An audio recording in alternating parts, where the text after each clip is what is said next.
ಒಂದು ಮಳೆ, ನೂರೆಂಟು ರಗಳೆ. ಸಿಲಿಕಾನ್ ಸಿಟಿ ಬೆಂಗಳೂರಿನ ಜನರ ಪಾಡು ಹೇಳತೀರದಂತಾಗಿಬಿಟ್ಟಿದೆ. ನಿನ್ನೆ ರಾತ್ರಿ ಸುರಿದಂತಹ ಮಳೆಗೆ ಅಕ್ಷರಶಃ ಬೆಂಗಳೂರಿನ ಜನರು ತತ್ತರಿಸ್ತಾ ಇದ್ದಾರೆ. ಪ್ರತಿಷ್ಠಿತ ಏರಿಯಾಗಳಲ್ಲಿಯೇ ಸಂಪೂರ್ಣವಾಗಿ ಮಳೆ ನೀರು ನಿಂತಿದೆ, ಜಲಾವೃತವಾಗಿದೆ. ಘಟ್ಟಹಳ್ಳಿಯಲ್ಲಿರುವಂತಹ ಪಯೋನಿಯರ್ ರೆಸಿಡೆನ್ಸಿ ಸಂಪೂರ್ಣವಾಗಿ ಜಲಾವೃತವಾಗಿದೆ. ಸರ್ಜಾಪುರ ರಸ್ತೆಯ ಪಯೋನಿಯರ್ ರೆಸಿಡೆನ್ಸಿ ಜಲಮಯವಾಗಿರುವಂಥದ್ದು. ಮಳೆ ನೀರಿನ ಜೊತೆಗೆ ಕೆಸರು ನೀರು ಮಿಕ್ಸ್ ಆಗಿ ರಸ್ತೆಯಲ್ಲಿಯೇ ನಿಂತು ಅವಾಂತರ ಸೃಷ್ಟಿಯಾಗ್ಬಿಟ್ಟಿದೆ. ಮಧ್ಯಾಹ್ನವಾದರೂ ಕೂಡ ನೀರಿನ ಪ್ರಮಾಣ ಇಳಿಕೆ ಆಗ್ತಾ ಇಲ್ಲ. ತಡರಾತ್ರಿ ಸುರಿದಂತಹ ಮಳೆಗೆ ಪರಿಸ್ಥಿತಿ ಹೇಗಾಗಿದೆ ನೋಡಿ. ರಸ್ತೆ ಪ್ರತಿನಿತ್ಯ ನೂರಾರು ವೆಹಿಕಲ್ಗಳು ಓಡಾಡ್ತಾ ಇದ್ದಂತಹ ಜಾಗ ರಸ್ತೆ ಇತ್ತು ಇಲ್ಲಿ ಅನ್ನೋದಕ್ಕೇನೆ ಸಾಕ್ಷಿ ಇಲ್ಲದ ರೀತಿಯಲ್ಲಿ ನೀರು ಸಂಪೂರ್ಣವಾಗಿ ಆವರಿಸ್ಕೊಂಡಿದೆ. ಪ್ರತಿಷ್ಠಿತ ಬಡಾವಣೆಗಳಲ್ಲಿಯೇ ಏರಿಯಾಗಳಲ್ಲಿಯೇ ಈ ರೀತಿ ಪರಿಸ್ಥಿತಿ ಆಗಿಬಿಟ್ರೆ ಜನಸಾಮಾನ್ಯರ ಕಥೆ ಏನು ಅಂಥೇಳಿ. ಪ್ರತಿನಿತ್ಯವೂ ಕೂಡ ಜನ ಓಡಾಡ್ತಾ ಇದ್ದಂತಹ ಜಾಗ. ನಿನ್ನೆ ರಾತ್ರಿ ಸುರಿದಂತಹ ಮಳೆಗೆ ಬೆಂಗಳೂರು ಹೊರವಲಯದ ಆನೇಕಲ್ ತಾಲೂಕಿನ ಹೊಸೂರು ಹೋಬಳಿಯ ಘಟ್ಟಹಳ್ಳಿ ಮುಖ್ಯ ರಸ್ತೆಯಲ್ಲಿರುವ ಪಯೋನಿಯರ್ ಅಂತ ಲೇಔಟ್ ಇದೆ. ಆ ಲೇಔಟ್ನ ಒಳಭಾಗದ ದೃಶ್ಯಗಳು ನೋಡಿದ್ರೆ ಇಲ್ಲಿ ನಾವು ಯಾಕಾದರೂ ಮನೆ ಕಟ್ಕೊಂಡಿದ್ದೀವಿ, ಯಾಕಾದರೂ ಇಲ್ಲಿ ಸೈಟ್ ತೊಗೊಂಡ್ವಿ ಅನ್ನೋ ಪರಿಸ್ಥಿತಿಯಲ್ಲಿ ಇಲ್ಲಿನ ನಿವಾಸಿಗಳಿದ್ದಾರೆ. ಯಾಕೆಂದರೆ ಲೇಔಟ್ಗೆ ಎಂಟ್ರಿ ಆಗುವಂಥ ರಸ್ತೆ ಏನಿದೆ ಸಂಪೂರ್ಣವಾಗಿ ಜಲಾವೃತ ಆಗಿರುವಂಥದ್ದು. ಲೇಔಟ್ನ ಎಡಭಾಗದಲ್ಲಿ ರಾಜಕಾಲುವೆ ಇದೆ. ರಾಜಕಾಲುವೆಯಲ್ಲಿ ಹರಿದೋಗ್ಬೇಕಾದಂತಹ ನೀರೆಲ್ಲ ರಸ್ತೆಗೆ ಬಂದಿದೆ. ಲೇಔಟ್ನ ಪಕ್ಕದಲ್ಲೇ ಪಯೋನಿಯರ್ ಅಂತ ಲೇಔಟ್ ಏನು ಮಾಡಿದ್ದಾರೆ, ಲೇಔಟ್ನ ಪಕ್ಕದಲ್ಲೇ ಘಟ್ಟಹಳ್ಳಿಯ ಕೆರೆ ಕೂಡ ಇದೆ. ಆ ಕೆರೆ ಇಲ್ಲಿಂದ ಕೇವಲ ಕೂಗಳತೆ ದೂರದಲ್ಲಿರುವಂಥದ್ದು. ಕೆರೆ ಓವರ್ಫ್ಲೋ ಆದಂಥ ಕಾರಣಕ್ಕೆ, ಮಳೆ ಹೆಚ್ಚಾಗಿ ಕೆರೆ ಓವರ್ಫ್ಲೋ ಆದಂಥ ಕಾರಣಕ್ಕೆ ರಾಜಕಾಲುವೆಯಲ್ಲಿ ಹರಿದೋಗ್ಬೇಕಾದಂಥ ನೀರೆಲ್ಲ ಈಗ ರಸ್ತೆಗೆ ಬಂದಿರುವಂಥದ್ದು. ಇಲ್ಲಿ ನೋಡ್ತಿದ್ದೀರಾ, ಒಂದು ಇನೋವಾ ಕಾರ್ ಬರ್ತಿದೆ. ಕಾರ್ ಕೂಡ ಮುಳುಗುವಂಥದ್ದು, ಅಂದರೆ ಎಲ್ಲಿ ನಾವು ನಿಲ್ಲಿಸ್ಬಿಟ್ರೆ ನೀರಲ್ಲಿ ಗಾಡಿ ಕೆಟ್ಟೋಗುತ್ತೆ ಅನ್ನೋಂಥ ಭಯದಲ್ಲೇ ಹೋಗ್ತಿದ್ದಾರೆ. ಅಷ್ಟರ ಮಟ್ಟಿಗೆ ಟೈರ್ ಮುಳುಗುವಂತಹ ಮಟ್ಟಕ್ಕೆ ನೀರು ತುಂಬಿರುವಂಥದ್ದು. ಮತ್ತೊಂದು ಕಡೆ ಆಲ್ಮೋಸ್ಟ್ 2 ಕಿಲೋಮೀಟರ್ ಉದ್ದದ ರಸ್ತೆ ಏನಿದೆ, ಈ ರಸ್ತೆ ಸಂಪೂರ್ಣವಾಗಿ ಜಲಾವೃತ ಆಗಿದೆ.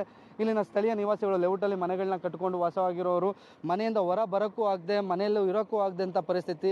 ಬೆಳ್ಳಂಬೆಳಿಗ್ಗೆ ಕೆಲ್ಸಕ್ಕೆ ಹೋಗ್ಬೇಕು. ನೋಡ್ತಿರೋ ಒಬ್ಬರು ದ್ವಿಚಕ್ರ ವಾಹನ ಸವರೋರು ಯಾವ ರೀತಿ ಯಾವುದೋ ಒಂದು ಕೆರೆ ಒಳಭಾಗದಲ್ಲಿ ಈ ನೀರಿಗಿಂತ ನಾನು ವಾಪಸ್ ಹೋಗೋದೇ ಸೇಫ್ ಅಂತ ಗಾಡಿನ ತಿರ್ಸ್ಕೊಂಡು ವಾಪಸ್ ಕೂಡ ಹೋಗ್ತಿದ್ದಾರೆ. ಅಂದರೆ ಬರೋದಕ್ಕಿಂತ ವಾಪಸ್ ಹೋಗೋದು, ಅಷ್ಟರ ಮಟ್ಟಿಗೆ ಇಲ್ಲಿ ನೀರು ನಿಂತಿರುವಂಥದ್ದು. ಆಲ್ಮೋಸ್ಟ್ 3 ಅಡಿವರೆಗೂ ನೀರು ನಿಂತಿದೆ. ಒಂದು ವಾಹನ ಬಂತು ಅಂದರೆ ಅಲೆಗಳ ರೀತಿಯಲ್ಲಿ, ಸಮುದ್ರದ ಅಲೆಗಳ ರೀತಿಯಲ್ಲಿ ನೀರು ಫ್ಲೋ ಆಗ್ತಿರುವಂಥದ್ದು. ನಿಮಗೆ ಇಲ್ಲಿ ದೃಶ್ಯಗಳಲ್ಲಿ ನೋಡ್ಬೋದು. ಮತ್ತೊಂದು ಕಾರ್ ಬರ್ತಿದೆ. ಆ ಕಾರ್ ಬರ್ತಿರೋ ಸುತ್ತಮುತ್ತ ಪಕ್ಕದ ನೋಡ್ಬೋದು, ವೀಲ್ ಪಕ್ಕದಲ್ಲಿ ಎಷ್ಟರ ಮಟ್ಟಿಗೆ ಅಲೆಯ ಮಾದರಿಯಲ್ಲಿ ನೀರು ಈಚೆ ಬರ್ತಿದೆ.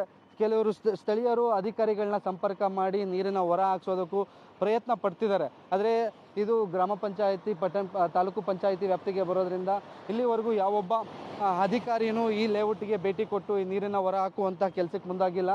ಇಲ್ಲೇನು ಸೆಕ್ಯೂರಿಟಿ ಸಿಬ್ಬಂದಿಗಳಿದ್ದಾರೆ, ಅವರೇನೆ ಪಂಪ್ಗಳನ್ನ ಬಳಸ್ಕೊಂಡು ಮೋಟರ್ಗಳನ್ನ ಮೂಲಕ ನೀರನ್ನು ಹೊರ ಹಾಕೋ ಪ್ರಯತ್ನ ಮಾಡಿದ್ದಾರೆ. ಕೆಲವು ಸ್ಥಳೀಯರು ಇಲ್ಲಿ ಓಡಾಡ್ತಿದ್ದಾರೆ, ನೋಡ್ತಿದ್ದೀರಾ. ಅಂದರೆ ಪ್ಯಾಂಟ್ ಇಕ್ಕೊಳ್ಳೋಕ್ಕಾಗಲ್ಲ, ಅಂದರೆ ಶಾರ್ಟ್ಸ್ ಹಾಕ್ಕೊಂಡೇ ಓಡಾಡಬೇಕು ಅಂಥ ಪರಿಸ್ಥಿತಿಗೆ ಇಲ್ಲಿ ಬಂದಿರುವಂಥದ್ದು. ಅವರನ್ನು ಮಾತಾಡಿಸುವಂಥ ಪ್ರಯತ್ನ ಪಡ್ತೀನಿ.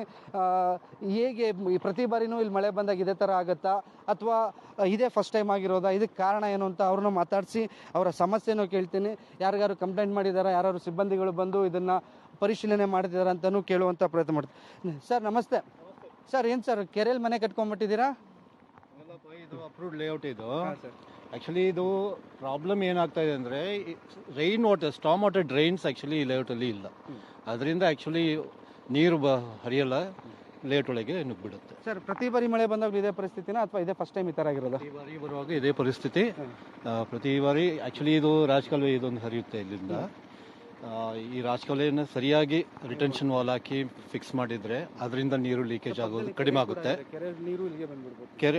ಕೆರೆ ನೀರು ರಾಜಕಾಲುವೆಯಿಂದ ಹೋಗುತ್ತೆ. ಅದು ಘಟ್ಟಹಳ್ಳಿ ಕೆರೆಯಿಂದ ಉಸ್ಕೂರು ಕೆರೆಗೆ ರಾಜಕಾಲುವೆ ಇದೆ. 2 ರಾಜಕಾಲುವೆ ಇದೆ. ಇನ್ನು ನಮ್ಮ ಲೇಔಟ್ ಒಳಗಡೆ ಹರಿಯುತ್ತೆ. ಆ 2 ರಾಜಕಾಲುವೆಗಳನ್ನು ಸರಿಯಾಗಿ ರಿಟೆನ್ಷನ್ ವಾಲ್ ಹಾಕಿ ಸರಿಯಾಗಿ ಮಾಡಿದರೆ ಅದರಿಂದ ನೀರು ಲೀಕೇಜ್ ಆಗೋದು ಕಡಿಮೆ ಆಗುತ್ತೆ. ಸರ್ ಈ ಥರ ಪರಿಸ್ಥಿತಿ ಇದ್ರೂ ಯಾವೊಬ್ಬ ಅಧಿಕಾರಿನೂ ಭೇಟಿ ಕೊಡ್ತಿದ್ದಾರಾ, ಅಥವಾ ಬಂದು ಏನಾದ್ರು ನಿಮ್ಮ ಸಮಸ್ಯೆ ಆಲಿಸ್ತಾರಾ? ನಾವು ಆ್ಯಕ್ಚುಲಿ ಗೌರ್ಮೆಂಟ್ಗೆ ಹೇಳಿದ್ದೀವಿ ಹೆಲ್ಪ್ ಮಾಡಿ ಅಂತ.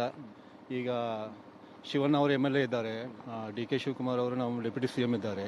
ಅವರಿಗೆ ವಿನಂತಿ ಮಾಡೋದೇನೆಂದರೆ, ಇಂಥ ಈ ಲೇಔಟನ್ನು ಒಂದ್ಸತಿ ಪರಿಶೀಲಿಸಿ ಇಲ್ಲಿ ಏನು ಸೊಲ್ಯೂಷನ್ ಕೊಡಬೇಕು ಅದನ್ನು ಸೊಲ್ಯೂಷನ್ ಕೊಟ್ಟು ಇಲ್ಲಿ ವಾಸ ಮಾಡುವವರಿಗೆ ಅನುಕೂಲವಾಗಿ ಮಾಡಿ. ಮನೆಗಳಿದೆ ಸರ್ ಟೋಟಲ್ ಈ ಲೇಔಟಲ್ಲಿ? ಎಷ್ಟು ಜನ ವಾಸ ಇರ್ಬೋದು ಸರ್ ಇಲ್ಲಿ? ನನಗನ್ಸುತ್ತೆ ಈ ಎಂಟೈರ್ ಪೈನೀರ್ ಲೇಔಟ್ 120 ಏಕರ್ಸ್ ಇದೆ.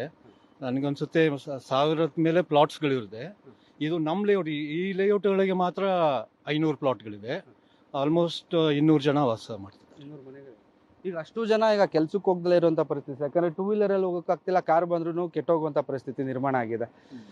ಇದಕ್ಕೊಂದು ಶಾಶ್ವತ ಪರಿಹಾರ ಬೇಕು ಅಂತ ಸರ್ಕಾರ ಕೇಳ್ತೀರಾ?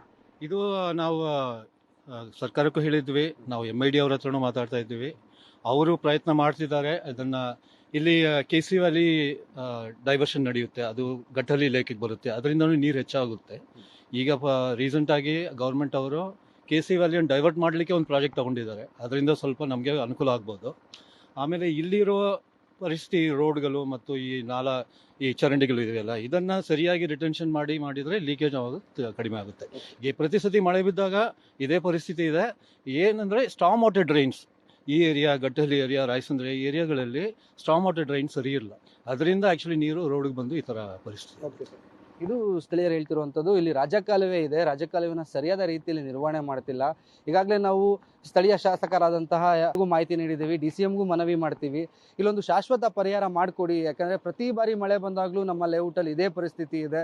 ಸರಿಸುಮಾರು 120 ಎಕರೆ ಲೇಔಟ್ ಇರುವಂಥದ್ದು, 500ಕ್ಕೂ ಹೆಚ್ಚು ಮನೆಗಳಿವೆ. ಅಷ್ಟು ಮನೆಗಳಿಗೆ ಈ ಸಮಸ್ಯೆ ಆಗ್ತಿದೆ ಅಂತ ಹೇಳ್ತಿರುವಂಥದ್ದು. ಕ್ಯಾಮ್ರಾ ಪರ್ಸನ್ ರವಿ ಜೊತೆಗೆ ಮಾರುತಿ, ಪಬ್ಲಿಕ್ TV, ಬೆಂಗಳೂರು.